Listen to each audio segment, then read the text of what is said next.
Rahim and welcome to my YouTube channel Learning with Maria Elias. Hope you are doing great, students. Today I am going to discuss another topic, elastic and inelastic of demand.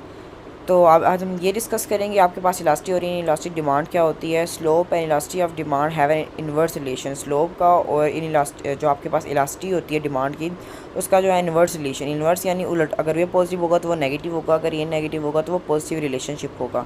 When slope is high elasticity of demand is low. जब slope high होगा तो elasticity क्या हो जाएगी, लो होगा। When the slope of demand curve is infinity, elasticity आपके पास क्या होगी, ज़ीरो होगी। And when the slope of demand curve is zero, जब स्लोप डिमांड कर्व ज़ीरो होगा तो आपके पास जो इलास्टिसिटी होगी वो इन्फिनिटी यानी इन्वर्स रिलेशनशिप होगा इनका आपस में, ठीक है। सो अगर हम इसको ग्राफ के ज़रिए से एक्सप्लेन करें तो जब आपके पास प्राइस कम होगा तो आपके पास जो क्वांटिटी में फ़र्क हुआ वो ज़्यादा होगा, ठीक है। ये कौन सा रिलेशनशिप होगा, ये आपके पास इलास्टिसिटी में होगा।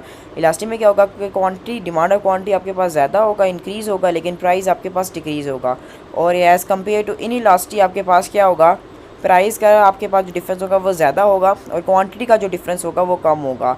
अगर हम नेक्स्ट टॉपिक देते हैं टोटल रेवेन्यू और इलास्टिसिटी नेक्स्ट। जो total revenue TR is equals to price into quantity यानी P into Q। Elastic demand mean when the price of any product increase, जब प्रोडक्ट किसी चीज़ का इंक्रीज़ होता है, प्राइस इंक्रीज़ होता है तो डिमांड आपकी क्या कर जाती है, डिक्रीज़ कर जाती है, जैसे कि मैं पहले बता चुकी हूँ, ठीक है। तो एज डैट मीन आपका जो as price increase total revenue decrease in the case of elastic demand, तो आपका टोटल रेवेन्यू क्या कर जाएगा, डिक्रीज़ कर जाएगा। इन इलास्टिक में केस में उलट हो जाएगा, ठीक है। अब आपका क्या होगा, यहाँ पे आपके पास प्राइस इंक्रीज़, यहाँ पे प्राइस डिक्रीज़ कर जाएगी, यहाँ पे आपके पास डिमांड डिक्रीज़ कर रही थी, यहाँ पे आपके पास डिमांड इंक्रीज़ कर जाएगी, लेकिन यहाँ पे जो आपका टोटल रेवेन्यू होगा वो क्या कर जाएगा, इंक्रीज़ कर जाएगा in the case of inelastic demand में। और if you gonna take example, flour is basically necessary of life. ज़ाहिर बात, आटा जो है आपकी ज़िंदगी का एक अहम हिस्सा है, खाने खुराक के लिए। डिमांड इज़ इन इलास्टिक, तो आपको चाहिए होगा। As the price of flour increase the quantity demand does not decrease, तो आप चाहे उसकी प्राइस बढ़ क्यों ना जाए, आपको वो चीज़ मस्ट चाहिए, क्योंकि वो आपकी ज़िंदगी का एक एलिमेंट है। आर्ट, जब तक आप रोटी नहीं खाओगे तो आपको तवानाई कैसे मिलेगी, यानी वो चीज़ें जिसमें आप प्राइस हाई भी कर दो फिर भी आपको वो परचेज़ करनी पड़ती हैं। सो नेक्स्ट आपके पास अगर हम देखें तो एग्जांपल यहाँ पे है, example of two firms. Inelastic demand curve के लिए जो एग्जांपल है, फॉर इन इलास्टिक डिमांड का फर्म इंक्रीज इस प्राइस, अगर फर्म इंक्रीज़ करती है अपनी price but the quality demand does not change, quantity change नहीं होती। Increase in price is greater, but increase क्या हो जाएगी, वो ग्रेटर होगी। While the decrease in quantity smaller, quantity में क्या हो जाएगा, डिक्रीज़, लेकिन प्राइस में क्या हो रहा है, इंक्रीज़ हो रहा है। So firm will earn more revenue, firm क्या अर्न करेगी, ज़्यादा रेवेन्यू अर्न करेगी बाय इंक्रीजिंग प्राइस, क्योंकि प्राइसेस क्या हो रही हैं, बढ़ रही हैं, इंक्रीज़ करे। सो टोटल रेवेन्यू आपको यहाँ पे क्या करेगा, इंक्रीज़ करेगा। एज़ कम्पेयर टू दिस, यहाँ पे देखिए प्राइजेस, देखिए इसका गैप कितना है, प्राइजेस ज़्यादा है और क्वान्टिटी का गैप कितना है, कम है। अगर हम इसको निकालें, इसका फार्मूला डेराइव करें, फार्मूला एवेलुएट करें, sorry, for example percentage change in quantity demand divided by percentage change in price. अब यहाँ से हम परसेंटेज चेंज इन क्वांटिटी निकालेंगे, यानी अब इनका डिफरेंस कितना था। पहले आपके पास था 90, तो फिर उसके बाद 100 हो गया। अब आपके पास जो है डिवाइड बाय आपने क्या कर दिया, इसको 100। यहाँ पे आपके क्या करें, पहले जो प्राइस थी 10 में से उन्होंने क्या कर दी, डिक्रीज़ कर दी 6 और डिवाइडेड बाय 6। जब आप यहाँ से प्लस माइनस करेंगे तो आपके पास, जब क्रॉस में करेंगे तो आपके पास वैल्यू माइनस में आएगी, माइनस 0.5। अब ज़ीरो, अब यहाँ पे आपने इलास्टिसिटी बताना है कि आपके पास ग्रेटर है, लेस देन है, 1 है। In this figure elasticity of a firm 1 is equal to minus 0.55 is less than, अब ये 1 से लेस देन है ना, which show the demand curve is inelastic. अब जो लेस देन 1 हो वो आपके पास क्या होता है, इन इलास्टिक होता है। जो इक्वल टू 1 हो वो आपके पास क्या होती है, सॉरी, जो ग्रेटर देन हो वो आपके पास इलास्टिक होती है। नेक्स्ट उसके बाद आपके पास सेकंड एग्जांपल में जो है, for elastic demand curve the firm does not increase, firm increase नहीं कर रही price because as prices increase, क्योंकि प्राइजेस के इंक्रीज़ होने से क्वांटिटी में क्या हो जाता है, फ़र्क आ जाता है, लोग परचेज़ करना क्या कर देते हैं, कम कर देते हैं। Decrease in quantity demand is greater than the increase in prices, आपका क्या हो रहा है, डिक्रीज़ हो रहा है आपका quantity demand then the increase in prices की वजह से। So firm will earn less revenue. अब इस केस में वो क्या अर्न कर रहा है, कम से कम।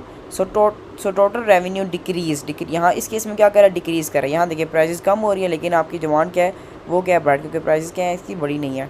अब इसका फार्मूला जो आपने करने वाला है, सेम फार्मूला है, सेम फॉर्मेशन है, percentage change in quantity demand divided by percentage change in price. तो आपने इसी तरह इसको प्लस माइनस करके आपका जो है माइनस, अब ये जो ग्रेटर देन 1 है ना, तो आपका ये कौन सा केस बनेगा, इलास्टिक केस बनेगा।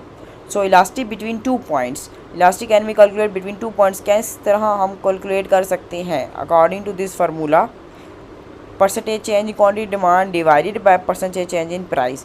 अब कितनी चेंजिंग आई है, फॉर एग्जांपल आपके पास 16 से 8 और आपके पास जो है डिवाइडेड बाय 6। अब यहाँ पे चेंज इन प्राइस, प्राइस आपके पास 6 से -8 डिवाइड बाय फिर अपने इसको 8 किया इलास्टिक। सो ये जो है आप देखें, ये 6 और ये 8, ये 8 क्वांटिटी आपके एक्स एक्सिस में आपके पास क्या है 8 एंड 16, और प्राइस में आपके पास 6 और 8। अब उसने क्या, price change in quantity, quantity आपके पास ये है, तो 16 से क्या होगी 8, ठीक है। जब आपके पास 8 थी तो केस आपके पास 8, जब 16 थी उसके पास केस था 16। तो अगेन वही फार्मूला, वही फार्मेशन लगा दिया। अब यहाँ पे क्या, absolute value is greater than 1, so it is elastic. अब ग्रेटर देन 1 है तो ये क्या, इलास्टिक डिमांड है। Similarly we can calculate further inelastic. आपके पास आर्क, क्या आर्क इलास्टिक मज़ीद एक काइंड आ जाती है। Arc elastic mean the average elastic between 2 points on the demand curve, यानी वो पॉइंट, वो एवरेज पॉइंट इलास्टिक पे जो कि डिमांड कर्व बिटवीन, जो कि डिमांड कर्व को जाहिर कर रहा होता है। द फार्मूला इज सिंपल है, change in quantity divided by change in price, ठीक है।